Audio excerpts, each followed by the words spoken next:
All right, we are back here with another edition of the Kerry Crowley Show. The Giants have made significant progress in their quest for a National League wildcard berth this week, but there's still an overwhelming sense of fan frustration emanating from the Bay Area, from social media channels, basically from everywhere you follow Giants baseball. There's this divide among fans who are excited about the playoff race and also concerned about the direction this franchise is headed. And I'm planning to get into all of that today and more. And I want to trace the roots of fan frustration back to 1958 when the Giants moved west from New York and the Polo Grounds out to San Francisco, beginning their era in the Bay Area at Seal Stadium, and help use that era as an explainer for why Giants fans of this current generation feel the way that they do about this team. And so before I do that, I think it's important for everyone to understand kind of where I'm coming from on this issue, because I covered the Giants for 5 seasons as a beat reporter for the Bay Area News Group and KNBR, and it gave me an incredible appreciation for Giants fans' passion. There's a lot of through lines from fans, even one that I spoke to last week, who was a fan of the San Francisco Giants dating back to their days at the Polo Grounds. This is someone who was going to games at the Polo Grounds when Willie Mays first came up in 1951, was excited to watch the Rookie of the Year. The 1954 World Series meant a lot to him. And then you have the fans in San Francisco who welcomed the team in 1958 when the Giants moved west. And there are lifelong fans. There are fans who, like me, were born in the 1990s, and all we knew was the 2010, 2012, 2014 World Series. We knew the Barry Bonds era. And I think that there's so many different perspectives blended here on the Giants. And what I really want to reiterate is that, as a beat reporter for the Bay Area News Group and KNBR, and as someone who's had the privilege of hosting shows on KNBR with both Marty Lurie and Bill Lasky. Bill, of course, a former player for the Giants. He does the post-game shows, does a tremendous job breaking down the state of the team, talking pitching, love talking ball with him. And Marty, who understands fans at their core, understands the passion that people bring to the game, really on a deep level. It's given me this perspective of understanding both what I think the older generation of Giants fans feels toward this current team, which is, excitement about the postseason race that they're in, but also a little apathy about the way that the team is built. And some of the younger fans, there's a lot of younger fans who have maybe more extreme opinions, who are, really excited about the future of the organization, fully believe that Farhan Zaidi and Gabe Kapler are well equipped to lead the Giants into the future. And there's also a subset of fans who want them gone, who really want to see the Giants move into a different era of baseball, want different decision makers in San Francisco. And I will get into all of that throughout the episode and kind of try and trace the way that every fan feels about this team based on the different eras of Giants baseball and how those eras have set the Giants up for where they are right now and where they're headed at this inflection point, a really important part of where the Giants are going in their future. So before I do that, I think it's important for you to understand where I'm coming from. Like I said, I grew up in San Francisco. My dad grew up going to 49ers games at Kezar Stadium. My mom grew up going to Giants games, watching Willie Mays, Willie McCovey at Candlestick Park. And I first fell in love with baseball at 6 years old. I like to tell this story. I've told it before, but the first game that I ever went to, Sean Estes was the starting pitcher for the Giants, and he got lit up. And I think it was 3-4 years ago. We're standing on the dugout railing at Wrigley Field, and I'd known Sean a little bit as he'd started broadcasting for NBC Sports Bay Area and was, a regular guest on KNBR. He was asking me, how I got into beat writing, how I got into the field. Sean's an incredibly nice guy, really fun to be around. I said, my love of baseball actually started when you were a member of the San Francisco Giants. He said, oh, really? And I was like, yeah, actually, the first game I ever went to, you were the starting pitcher. And he said, how cool? How did I throw? And I said, well, Sean, I got to be honest. You got lit up. You made it a really tough day at the yard. And even though that was the case, I'll never forget the way that it felt to fall in love with baseball. And I will never forget being a young fan in San Francisco of the Giants, because my mom really gave me an appreciation for the history of the Giants. My dad gave me an appreciation for the San Francisco 49ers. That's how I became a diehard Niners guy. And look, they have won 1 Super Bowl in my lifetime. I was 6 months old, so it doesn't mean a whole lot. What they did in the 80s and the early 90s, yeah, it's incredible to watch highlights. It's incredible to watch the footage. But I'm of that generation that thinks, yeah, it's about time that they win a Super Bowl. And so I get the impatience. And on the baseball side, I grew up with Barry Bonds as kind of the incredible figure around Major League Baseball. And I know that since we've obviously learned a lot about Barry Bonds and all that he did that took away from the game and, put asterisks on records. But nevertheless, when you're 6, when you're 7, when you're 8 years old and watching a home run chase and watching someone break Mark McGwire's record, hitting 71 and then ultimately finishing with 73, when you see these milestone home runs, 500, 600, I was at 661 at Oracle Park when Barry Bonds surpassed Willie Mays and the incredible moment that they were able to share. You not only gain an appreciation for the moment, but you gain an appreciation for the history of the franchise and all that's transpired. And so I go from watching Barry Bonds as a young kid to when I first start pitching as a kid out at the Little League fields at West Sunset in San Francisco on the playgrounds, playing with kids from all different types of schools, public schools, Catholic schools, Brandeis. We just had this great mix of kids on our team, and I was pitching, and we were all following the Giants on a close basis. And that's when Tim Lincecum came through the Giants farm system, and he set the world on fire in Major League Baseball. Tim Lincecum was the pitcher who everyone wanted to watch across the country, whether you were on the East Coast, in the Central Time Zone. If Tim Lincecum was starting, all eyes were on San Francisco, all eyes were on Oracle Park, and really, that magic never disappeared because Buster Posey comes up in 2010, in June of 2010, and leads the Giants to a World Series that year. And fans who'd waited 52 years for the Giants to deliver a title to the city of San Francisco and to the Bay Area in Northern California, they finally got that wish. And there's so many people that I remember talking to, just being in awe of their stories, how they'd followed the Giants from the first day. One of my high school English teachers was there welcoming the Giants in a parade in San Francisco in 1958. And to see the meaning that this team, that this franchise has to so many different people from all different walks of life, I think that that's where we need to start this discussion, is to know that at its core, baseball is a sport that people care about very deeply. And the San Francisco Giants are a franchise that people care about very deeply. And so to see these strong opinions, to see people coming out either in favor of and supporting Farhan Zaidi and Gabe Kapler, or saying that it's time to move the Giants into a different era, that they should lose their jobs, I understand every perspective, because you're putting your blood, sweat, and tears, not necessarily, not literally, but you're putting your time, your energy, and your money into Giants baseball, and that matters. It's mattered to you for your whole life, and however you fell in love with baseball, it may be different than the way that I did, but chances are you loved going to a game, you loved a player, you remember a specific moment on television or a specific call from John Miller on the radio. My friends and I still toss around the Ruben Rivera call in our group messages from time to time. But chances are there was something that got you hooked on Giants baseball that made you a fan for life, and it gives you the validity to have your strong opinion. It gives you the perspective that you have now, and I think that understanding where you see the Giants right now and understanding where the Giants should go from here, it's all part of the greater story that baseball tells, and it's all part of the greater story in your life. And so I want to kind of trace the Giants fan frustration, the source of it that we're seeing right now, all the way back to the beginning of the franchise. And I think to understand why Giants fans feel the way that they do, and to understand why Giants fans, many of them, feel that they've lost a connection to this team and to this franchise in recent years, with Farhan Zaidi at the helm, with Greg Johnson, the owner, at the helm of this franchise. And it's very important to point out Greg Johnson is the chairman of this franchise right now. You need to go back to 1958. And I'll do that in a moment, but first I want to acknowledge this.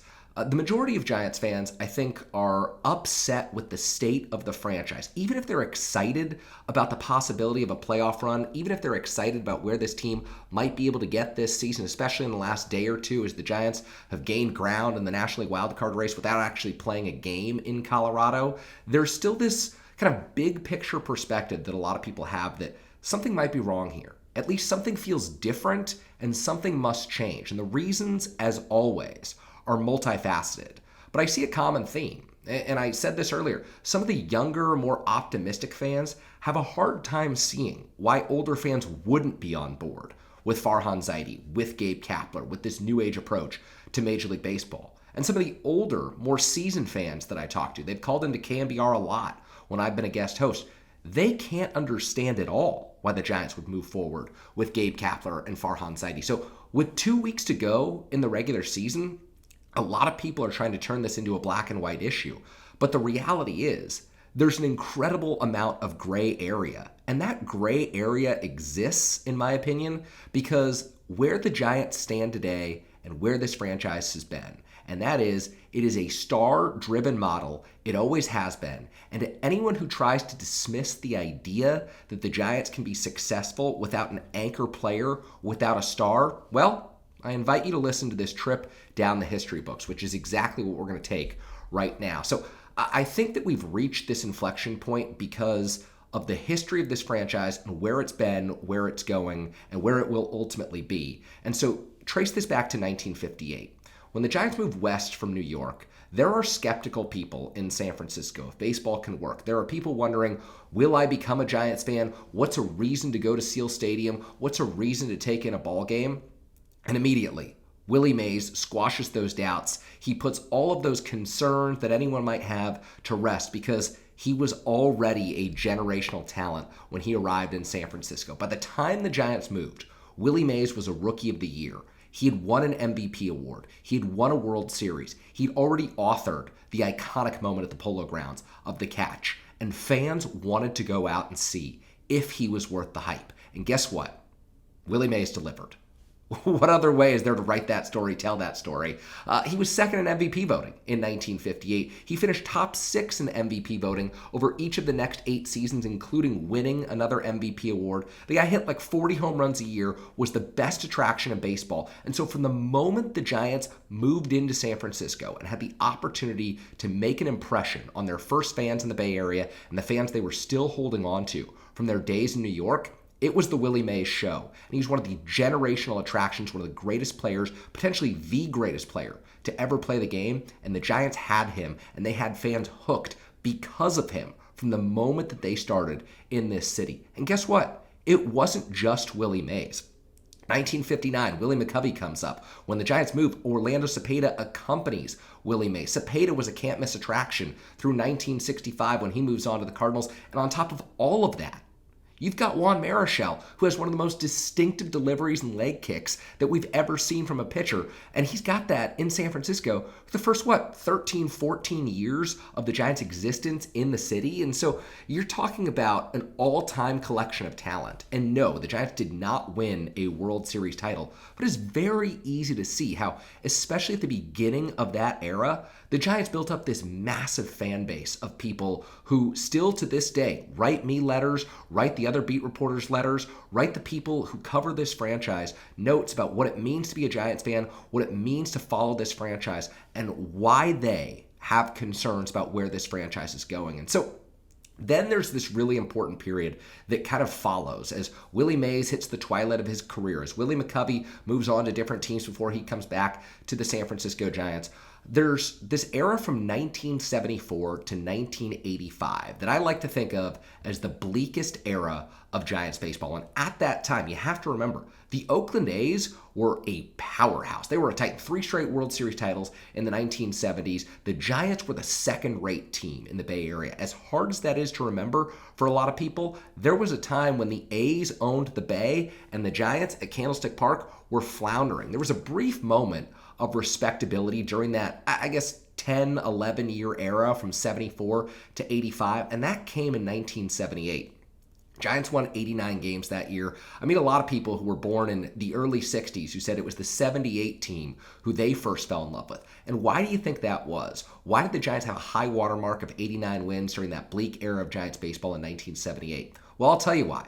It was the first year that Vida Blue was pitching for the San Francisco Giants, and everyone in the Bay Area knew him from his dominance with the Oakland A's and how exciting he was. You talk about one of the great young pitchers in baseball when he comes up, the Louisiana kid, the lefty. Vida Blue was a can't-miss attraction. At the same time, in 1978, when he makes the move over to San Francisco, the Giants bring up Jack Clark, and they've got not just a Rookie of the Year candidate, not just a future All-Star candidate, but someone who fans could see right away had an incredibly bright future in San Francisco Francisco if he could just stay healthy. And of course, we know that Jack Clark didn't stay healthy, but 1978, I said Rookie of the Year candidate. He came up a few years before that. 1978 was the year that Jack Clark became an all-star. It was the year that he was realizing his potential in San Francisco. And so from 74 to 85, there are some dark, dark moments. There are some bad teams in San Francisco.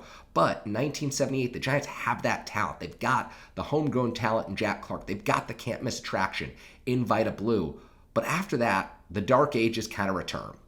Just one season over 500 in the next 6 years, including a really important moment for the franchise, the devastating 100-loss season of 1985. And I think that this is where we start to see the Giants move into, I don't want to say the modern era, because I think that the current era of Giants baseball starts in 2018 when Farhan Zaidi takes over. But a different era of Giants baseball begins in 1986. Will Clark comes up to the major leagues, and he becomes this magnetic force who's capable of engineering an important turnaround. You go back to 85 when the Giants lost 100 games, attendance was putrid. It was in the 800,000s for the season. Will Clark comes up, hits the home run off of Nolan Ryan in incredible fashion on opening day, and the Giants immediately turn things around in 86. They end up with an attendance of 1.5 million, and attendance is important to remember at this time and right now in 2023, as the Giants are struggling to sell tickets the way they did during the early years of McCovey Cove and China Basin and this ballpark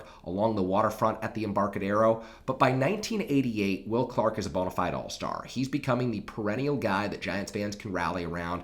They knew that he was the magnetic force when he came up in 86. But again, he becomes kind of this anchor figure for the organization. And while the organization is happy to have him, and it seems to be moving in the right direction, seems to be moving out of that dark ages, that bleak period from 74 to 85, the Giants still aren't drawing the attendance that they should. They still aren't moving the needle in the way that you would think for a team in San Francisco, the team that so many of us know ever since they moved to Oracle Park, ever since they moved downtown San Francisco.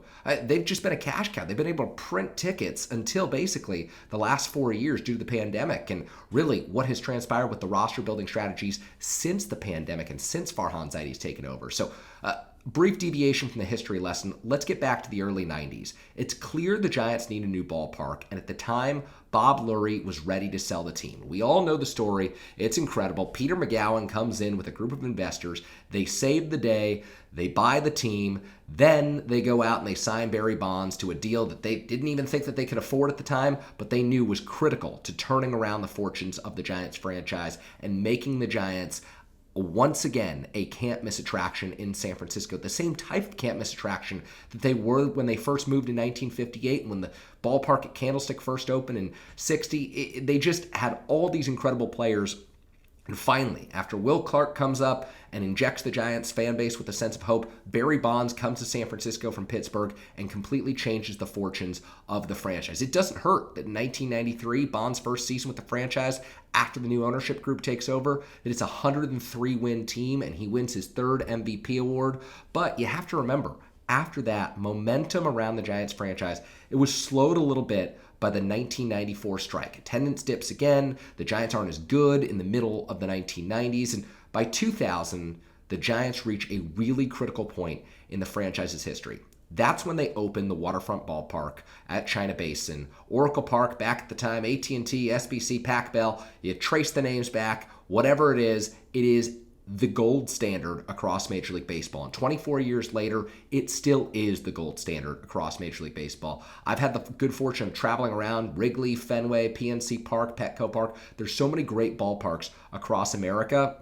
Folks, in San Francisco, the Giants absolutely have one of the very best. And I think that visiting fans will tell you that. I think that season ticket holders alike will tell you that. It's just an incredible place to watch a game, especially when you juxtapose it with Candlestick Park, where the Giants had that long period, 74 to 85, where they weren't drawing at all. And there was the period where they thought that they might have to sell the team because they couldn't build a ballpark. And you just go back to 2000 and you think about how much that new ballpark changed the franchise. And it's orders of magnitude different than it was before the Giants built Oracle Park as it is today. And so Barry Bonds and the home run chase of 2001 kind of sets the tone for the future of Oracle Park and what fans can come to expect inside the ballpark. And that is, there's a magnetic presence, there's an anchor figure, there's an energy, there's a buzz. When Barry Bonds is up at the plate, you want to watch. If Barry Bonds is on deck, you're not leaving your seat. If Barry Bonds is in the hole, you're still not leaving your seat, and you're rushing back to your seat if you'd gone to buy food or gone to use the restroom. He was that kind of figure.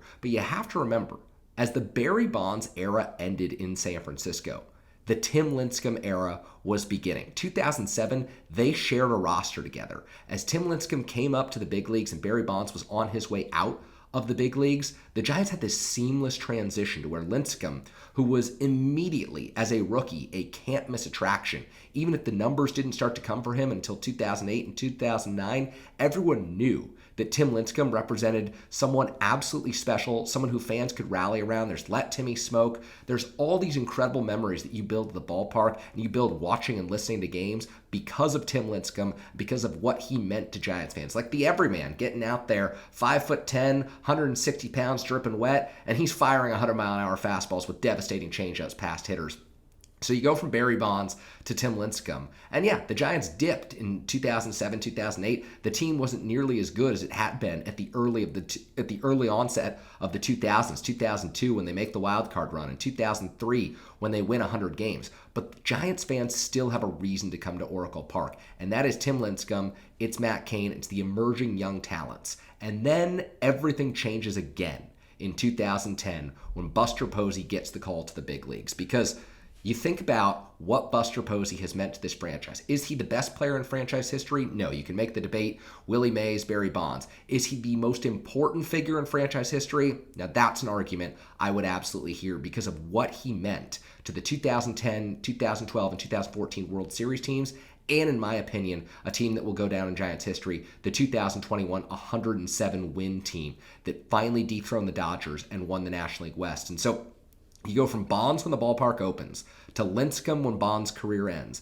to Buster Posey becoming the everyday player who fans wanted to buy jerseys of, who was, once again, Giants in the 8th inning, down by a run, down by 2, guys on base. If Buster Posey's coming to the plate, you're watching that at bat. No, he did not finish his career with 200 home runs. No, he was not the greatest offensive player of all time. But there was a magnetic presence about Buster Posey. He gave fans hope. He gave fans belief, and ultimately, he served as the anchor presence that Willie Mays once was, that Willie McCovey and Juan Marichal once were, that Will Clark once was, that Barry Bonds once was, that Tim Lincecum once was, and Buster Posey carried the Giants through the back half of the 2010s, because there was still, even when he was dealing with the injury in 2018 to his hip, coming back from that hip surgery in 2019, there was still a reason to watch the Giants, and that was still because Buster Posey could produce magic. Even if he wasn't the same player as he was at the beginning of his career, there was a belief among Giants fans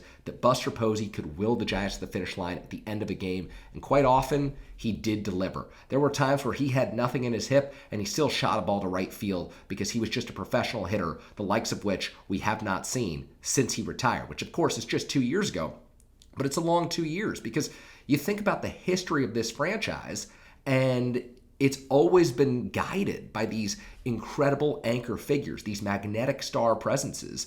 And so to think about where the Giants are now and struggling to fill the shoes that Buster Posey left behind, it's not just finding your next franchise catcher. And I quite frankly think that Patrick Bailey can be that guy. It's finding the figure who's going to be your leader, your face of the franchise, and your generational talent, because that's the standard in San Francisco. The standard was set when the Giants moved in 1958. It's having a generational talent that fans can rally around. And you can look at the Giants' current roster and say, Logan Webb, he potentially is good enough to win a Cy Young one day. I think that he is an all-star caliber pitcher, absolutely deserving of the extension. But does he get that recognition on the national stage? Not yet. Camilo Doval, is he one of the best closers in baseball? Might he be the best closer in baseball? I absolutely, you think you could make a compelling case.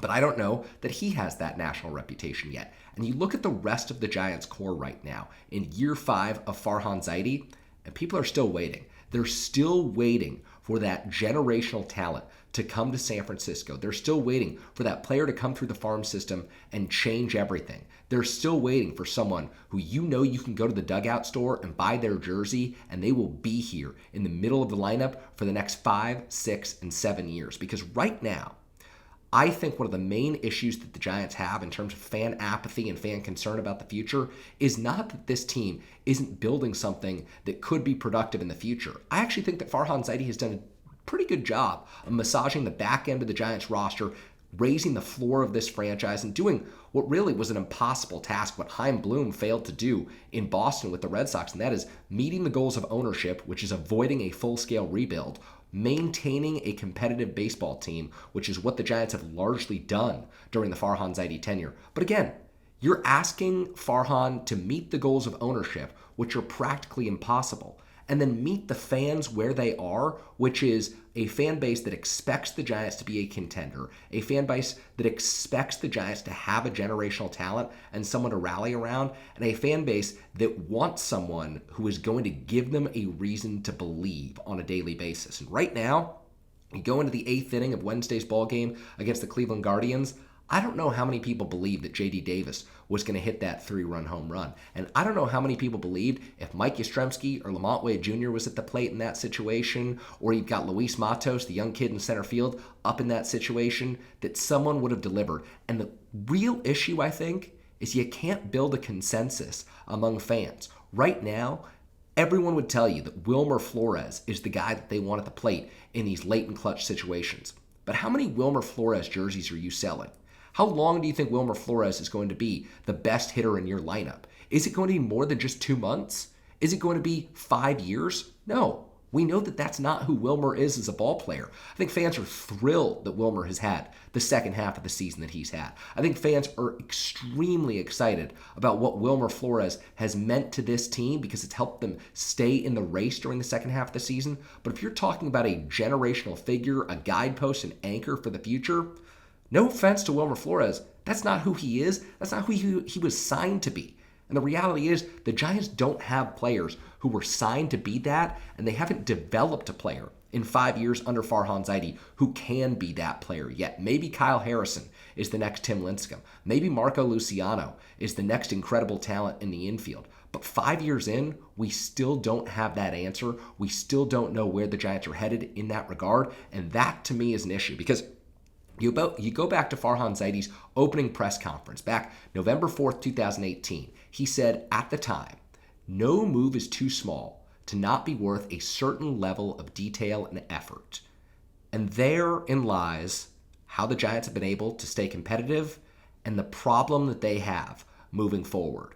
Because while they've maintained a competitive team, while Mike Yastrzemski and Lamont Wade Jr. were great finds, while Blake Sabol was a strong Rule 5 draft pick, while they rehabilitated the career of a Kevin Gossman and an Alex Cobb and a Carlos Rodon, pitchers who were flawed, pitchers who dealt with injuries, no move has been too big during the Farhan Zaidi era, during Greg Johnson's ownership tenure as the chairman of the San Francisco Giants, as the face of the ownership group, and it's a complicated ownership group, but no move has been too big to bring people to the ballpark on a consistent basis. The Giants have 6 home games left in a season where attendance is up across Major League Baseball. And there's still uncertainty in San Francisco if the Giants will outperform their 2022 attendance threshold. You go back to 2008, which was a year where the Giants had moved on from Barry Bonds and they didn't have an everyday superstar talent. Yes, they had Tim Lincecum and Matt Cain in the rotation, but there was still a team that was going to win fewer than 75 games. There was still a team that was looking for a guiding figure, an offensive force, like a Buster Posey, like a Barry Bonds, someone who gave you belief, and it was still a team that didn't have that. That Giants team in 2008 drew 2.8 million people to Oracle Park. This year, the Giants are about to cross 2.3 million. They'll be fortunate to get just above 2.4 million. They will not come within the range of 2.8 million, which is what they had in 2008. And I know that there's a lot of people who don't want to hear about attendance, especially since the pandemic. There's a lot of people who realize that San Francisco has changed, that it's a different city, that certain people aren't comfortable coming back to the ballpark, and I get it. I do. I understand those perspectives, but I'm of the belief that all of this changes if the Giants have that anchor figure, that central force, that one person who gets fans to believe. Lacking a magnetic star is an issue for the San Francisco Giants right now. But keep in mind, this is not the only reason that people have lost touch, in their opinion, with the franchise. I think you go back to 1993, when Peter McGowan and the group of investors took over and they made the bold decision to bring in Barry Bonds. And Giants fans became accustomed to bold decision-making from ownership. They became accustomed to a front office led by Brian Sabean that was going to make big-time moves. You go back to the Jeff Kent, the Matt Williams deals. You go back to 2001 when they acquired Jason Schmidt or whenever that happened. You just knew that Brian Sabean was setting a tone in that regard. And let's not forget, look, after the 2007, 2008 seasons, there were people who were ready to let Brian Sabean go and say, hey, you've had enough cracks at this. It's not working out. But the bottom line is the Giants stayed aggressive, even when Peter McGowan was no longer the primary chairman of the organization anymore. And Bill Newcomb was the primary chairman. Bill Newcomb became the face of the franchise for a brief period. And then Charles Johnson, Greg Johnson's father, becomes not really a face of the franchise because Charles Johnson was never the outward figure, but he was pulling the strings behind the scenes. He was the one with the majority, not a majority, but the most shares in this very complicated ownership scheme that the Giants have. The Giants owners were aggressive. They had a high payroll. They had a payroll that was consistently ranked at or near the top of Major League Baseball. And at the trade deadline, they would go out. If they had a winning team, they would add to that winning team.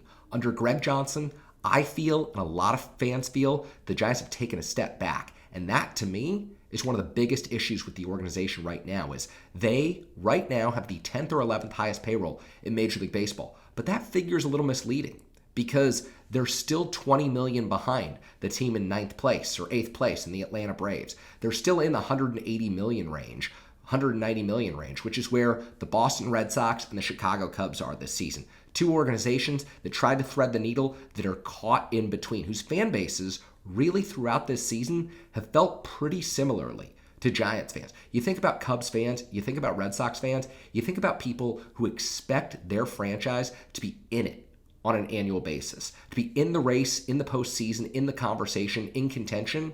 And heading into the year, there were big picture questions for both those franchises, much like there were big picture questions for the Giants. Jed Hoyer, Chaim Bloom, Farhan Zaidi, they've all had almost impossible needles to thread because they're working for owners who don't want to spend like a Steve Cohen spends, like a Peter Seidler spends down in San Diego, like the Dodgers spend down in LA.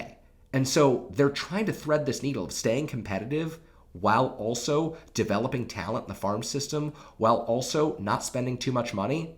It's impossible. It's a really difficult ask. And so I think if the Giants are going to make a big step forward in 2024, if Farhan Zaidi and Gabe Kapler are still around and Greg Johnson has given the indication that they will to Susan Slusser of the San Francisco Chronicle, credit to her for pursuing that story and getting that out of Greg Johnson on Thursday this week, I think there needs to be a greater commitment from ownership. I think there needs to be bigger, bolder moves from ownership. I think that needs to trickle down to the front office. And it can't just be sign this central figure, sign this star. It needs to be supplement this roster because look at this Giants team right now.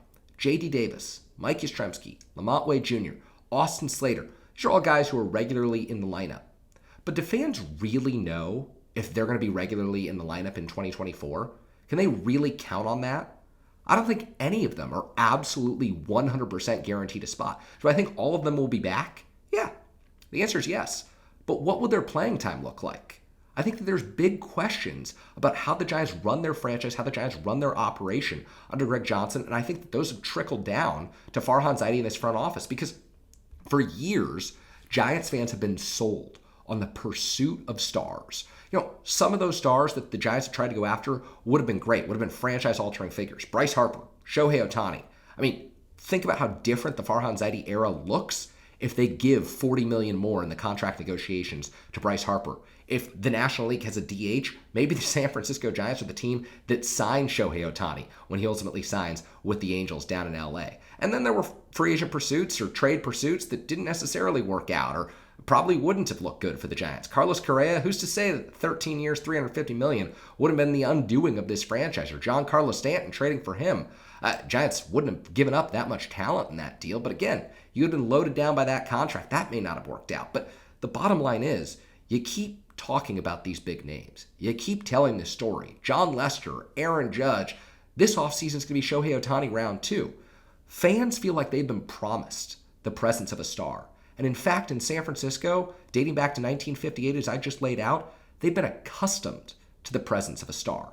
That is no longer the case in San Francisco. Since Buster Posey retired, the Giants have been unable to fill those shoes. So the bottom line is there's no one on this Giants roster right now who makes fans stop what they're doing and watch. There's no one on this Giants roster right now, like a Bryce Harper would have been, like a Shohei Ohtani would have been, who makes you say, hey, let's go to the ball game tonight because we might see a Harper or an Ohtani home run. Let's go to the ball game tonight because Ohtani's pitching and Ohtani's hitting. And look, in isolation, you can say, yeah, it's really tough to sign a superstar. These one-off cases, individually, it's really tough. But when you miss 6, 7, 8 times, fans are going to grow impatient. I think that's why there was such exuberance, such jubilation when the Giants agreed to that contract with Carlos Correa. Is he a generational figure? Maybe not. But is he a star that people felt like they could rally around, that people felt like he could be the face of this franchise, that he could anchor the next core of this organization? There was at least hope. And I think that hope and optimism, the Giants have that player to fill the shoes of the long line of superstars that have come through San Francisco. I think that hope is lacking. I've talked to people who cover the farm system. Roger Munger does a great job. He said the other day to me on this podcast, too much of watching Giants baseball right now is watching the front office think. We're not watching superstars on the field. And that, to me, is the core issue that the Giants have. And so regardless of whether you're excited about this 75 and 71 team with 16 games to play, and I think you should be. I think getting to the playoffs, I just did a whole episode about this. Getting to the playoffs will be really important for these young players on the San Francisco Giants and for the trajectory of where this franchise needs to go. But I also understand the trepidation. I also understand that, hey, you're 5 years in, Farhan Zaidi should probably be the first person telling you that they haven't done a good enough job in getting that central figure, in getting that magnetic force, in getting that anchor superstar. And look, selling those jerseys, selling those tickets, getting people into the ballpark. Because the attendance numbers in September, I guarantee you, ownership is looking at that right now and taking a good, long, hard look at whether this model is sustainable. Yes, the Giants have said that Farhan Zaidi and Gabe Kapler will be back next season. But will they be back with a superstar to rally around? I think that's a real question. You go back to the Giants under under Brian Sabean, Bobby Evans, and Bruce Bochy.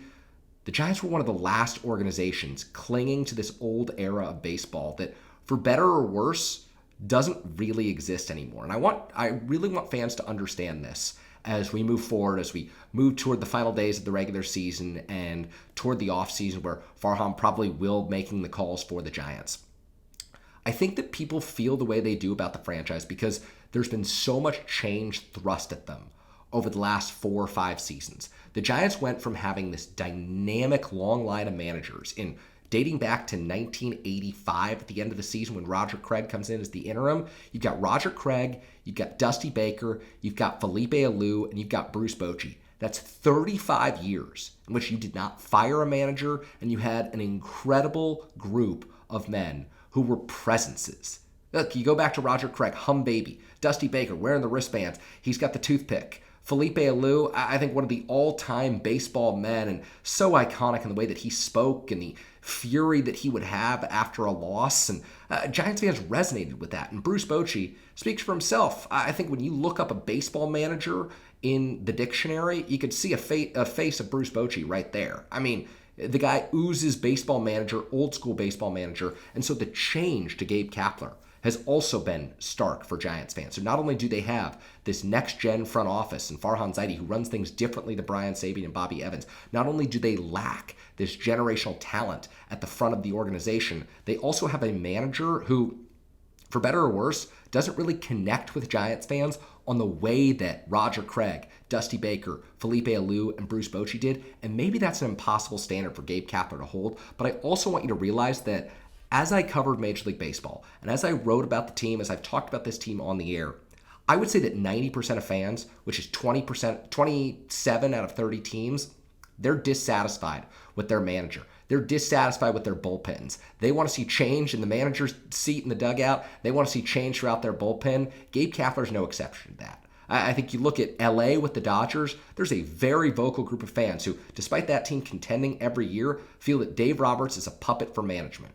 You look at San Diego with Bob Melvin. He wasn't able to bring people together this year. The Padres are flawed. You look at New York with the Mets with Buck Showalter, the old school manager. That didn't work. You look at the new school managers around Major League Baseball.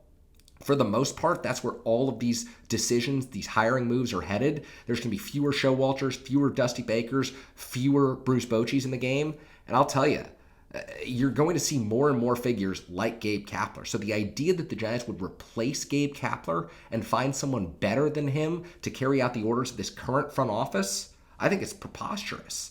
I think that you can dislike Gabe Kapler, but that dislike stems from your dislike of the front office. It stems from your dislike of ownership. It stems from the fact that you no longer feel a connection with Giants baseball. And to me, that's the real issue that the Giants have to rectify. It's not Gabe Kapler saying that they're starting a bullpen game, saying that they're platooning, saying that, hey, we're going to pull Brandon Crawford in favor of Mark Mathias, which, of course, is a major issue. But those decisions are no longer made in the dugout. What once was done by Dusty Baker and Felipe Alou is no longer done by the modern baseball manager. Those decisions are made in the front office and at a higher level of the organization.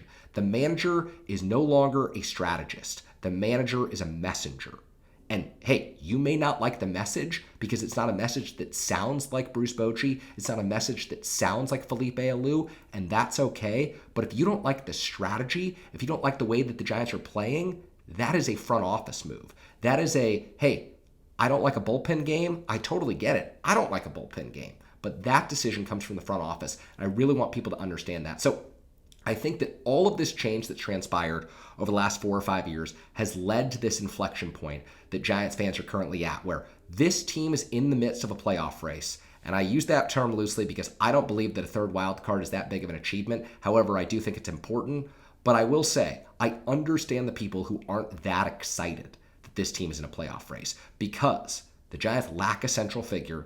The front office operates in a different fashion than Giants fans have been accustomed to for the last 50 plus years of baseball in San Francisco, and the manager is a stark contrast from the 4 managers that they had preceding him. However, that is the way that baseball is trending. That's the way the Giants are going. And if the Giants ultimately got rid of Farhan Zaidi and Gabe Kapler, I promise you, they would hire someone else who is just as interested in implementing analytics. They would hire someone else who is just as much of a puppet for ownership, if that's the term that you want to use, or a puppet for front office leadership, if that's the term that you want to use. That's fine. But they would hire someone who has a connection with the front office, who's carrying out the front office orders, who believes in analytics, because that's the way the game has gone. And I think that we can sit here and mourn the way that things have changed, and you can sit here and be upset. But I think we also need to grapple with the reality that if the Giants are going to succeed, it's probably not going to be a change in the front office structure, in the manager. It's going to come from ownership investing more money in this product, ownership really committing to winning. That's on Greg Johnson. And it's going to come on finding that central force, on finding the next figure who can be the face of your franchise and lead your organization. The Giants had Willie Mays when they moved to San Francisco. They had Willie McCovey, Orlando Cepeda, Juan Marichal, all these incredible talents. The one year during the dark ages, 1974 to 1985, that they actually performed well, they had Vida Blue in the rotation and Jack Clark making his first All-Star game. Then Will Clark became the central figure for this organization. Then it was Barry Bonds, and since the Giants have opened this waterfront ballpark, all anyone knew for 2 decades was superstars. It was Bonds, it was Lincecum, it was Bumgarner, and it was Buster Posey. And now that Buster Posey is retired, it has put the Giants at a crossroads they just can't seem to get past. Think how different this organization might look if Bryce Harper had been given $40 million more. How different this organization would look if the Giants in 2019 had drafted Corbin Carroll instead of Hunter Bishop in the first round. The bottom line is this: the Giants can still make the playoffs this year. They can still be an exciting baseball team. They can still do things that should generate fan interest. But I think we all agree, whether you're on board or completely off the train, that change must happen this offseason. Because fair or not, to Greg Johnson, Farhan Zaidi, or Gabe Kapler. The standard in San Francisco is having a generational talent that people can rally around, root for, buy their jersey, and go buy tickets to see. And right now, the Giants are lacking that presence. Fans need someone that they can go watch on a daily basis. And the Giants right now don't have that face in the organization. I am Kerry Crowley. This is the Kerry Crowley Show. Thank you so much for listening. I really appreciate it, and I hope this helps give you an appreciation and understanding for where every fan's perspective is coming from. Young, old, in between, on board, off the train, wherever you stand. I think we can all agree that just like Joe Lacob needed Steph Curry, just as Kyle Shanahan now needs Brock Purdy, the Giants, Greg Johnson, Farhan Zaidi, and Gabe Kapler need a generational talent to be the face of the franchise. 5 years into this Farhan era, the Giants are still searching, and that is where this fan angst comes from. That is the source of SF Giants fan frustration. Thank you.